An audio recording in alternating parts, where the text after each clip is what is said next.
Assalamualaikum warahmatullahi wabarakatuh. Tahukah kalian kisah pertemuan Nabi Khidir dengan Dajjal di akhir zaman nanti? Yang subscribe semoga masuk surga tanpa hisab. Perlu kita ketahui bahwa salah satu datangnya tanda kiamat adalah dengan munculnya Dajjal. Makhluk pembawa fitnah ini akan muncul di akhir zaman nanti. Ada sebuah riwayat yang sangat menarik untuk kita bahas, yakni tentang pertemuan Dajjal dengan Nabi Khidir alaihi salam. Ada begitu banyak riwayat kisah yang menceritakan tentang kehidupan dan keabadian Nabi Khidir alaihi salam. Sebab Nabi Khidir alaihi salam masih hidup hingga saat ini. Bahkan beliau masih tetap hidup hingga sampai waktu kemunculan Dajjal kelak. Berikut ini adalah riwayat pertemuan Nabi Khidir dengan Dajjal. Dan dikabarkan pula bahwa Nabi Khidir dipenggal lehernya oleh Dajjal. Dan inilah awal mula kemunculan Dajjal. Dajjal merupakan fitnah terbesar yang terjadi di akhir zaman. Dengan kemunculan Dajjal berarti sebuah tanda akan berakhirnya kehidupan di dunia ini. Dajjal akan datang dengan mengaku sebagai Tuhan pemilik surga dan neraka. Pada awal kedatangannya, Dajjal akan menyeru kepada seluruh umat Islam dan mengaku sebagai Muslim, kemudian mengaku sebagai Nabi, dan akhirnya mengaku sebagai Tuhan. Imam Ahmad mengatakan, Dajjal memiliki keledai yang bisa terbang. Lebar kedua telinga keledai itu 40 hasta. Keledai itu memiliki kekuatan yang satu langkahnya sama dengan jarak 1 mil perjalanan. Keledai tersebut memakan api dan menghembuskan asap. Keledai itu dapat terbang di atas daratan dan dapat menyeberangi sungai. Dikatakan pula dalam sebuah hadis bahwa Dajjal akan memasuki semua negeri dengan membawa fitnah yang besar kecuali Mekah dan Madinah. Dari Sayyidina Anas bin Malik, Rasulullah Shallallahu Alaihi Wasallam bersabda, tidak ada satu negeri pun kecuali akan dimasuki oleh Dajjal kecuali Mekah dan Madinah. Dia tidak mendapati celah dan jalan masuk, pasti padanya ada malaikat berbaris yang menjaganya. Kemampuan Dajjal yang luar biasa. Dajjal mampu menghidupkan orang yang baru ataupun yang sudah lama mati, menyembuhkan orang buta dan orang yang sakit, serta mendatangkan kesuburan. Selain itu, Dajjal juga mampu membawa sungai, surga dan neraka, memerintahkan langit untuk menurunkan hujan, dan memerintahkan bumi untuk menumbuhkan tumbuhan. Dia juga mampu melihat banyak tempat pada waktu yang bersamaan, dan dia juga mempunyai keahlian untuk menipu manusia. Namun ada satu hal yang perlu kita ketahui, bahwa semua kemampuan yang dimiliki oleh Dajjal hanyalah sebuah sihir atau tipu daya semata. Sebab di dalam hadis dikatakan bahwa pada musim kemarau Dajjal akan bertanya, "Apakah kamu menginginkan api atau air?" Jika menjawab air, maka itu adalah api yang diberikan olehnya. Dan jika menjawab api, maka itu adalah air yang diberikannya.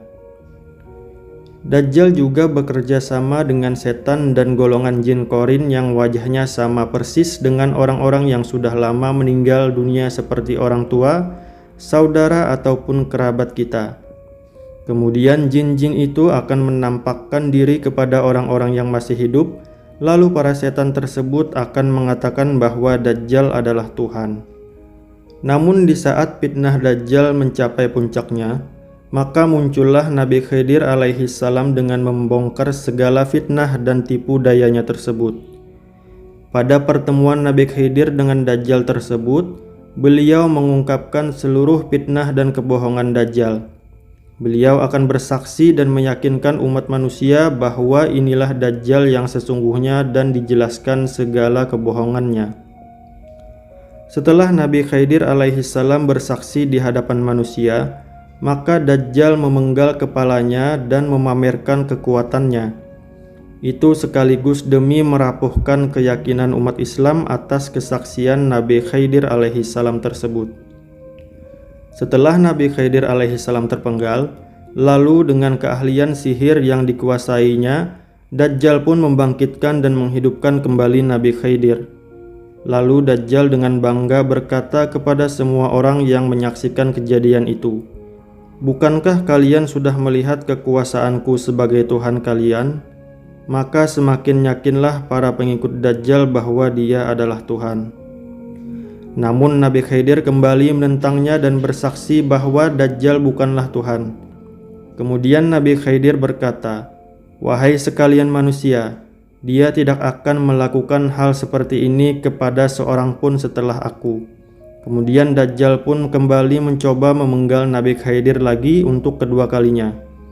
Namun atas izin Allah, Dajjal tidak sanggup untuk membunuhnya dengan cara tersebut.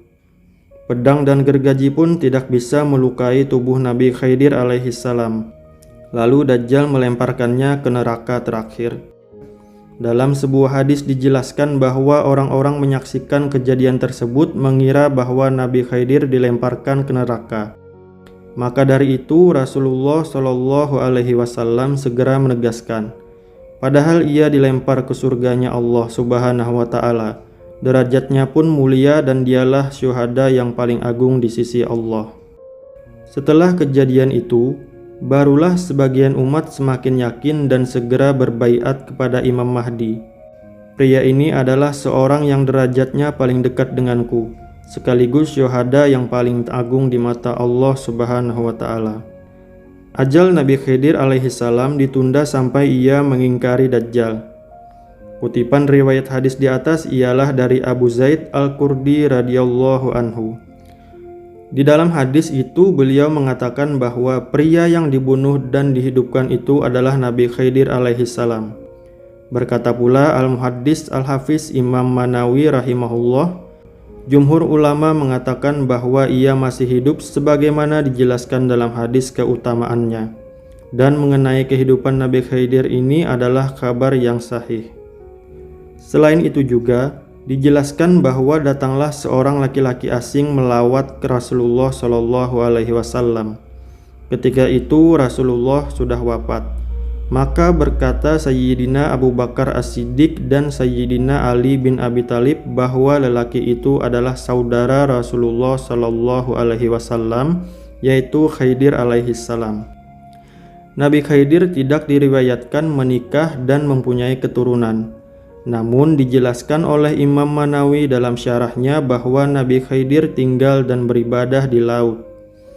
Beliau berpendapat demikian karena merujuk pada firman Allah Subhanahu wa Ta'ala yang menceritakan tentang Nabi Khidir alaihissalam pada surah Al-Kahfi, yaitu Nabi Musa bertemu dengan Nabi Khidir alaihissalam yang tengah beribadah di tengah laut. Dan ada beberapa riwayat lainnya juga mengatakan bahwa para waliullah sholihin dan para ulama yang pernah berjumpa dengannya. Sebagian ulama pun menjelaskan bahwa tanda-tanda Nabi Khidir alaihissalam ialah memiliki ibu jari yang tak bertulang dan memang tanda beliau demikian sejak lahirnya. Itulah kisah yang dapat kami bagikan. Bagaimana menurut kalian? Silahkan tulis tanggapan kalian di kolom komentar ya. Terima kasih buat teman-teman yang sudah menonton video ini sampai habis. Jangan lupa subscribe, like, dan share video ini. Semoga video ini bisa memberi manfaat dan pengetahuan untuk kita semua. Nantikan video-video selanjutnya dari kami. Wassalamualaikum warahmatullahi wabarakatuh.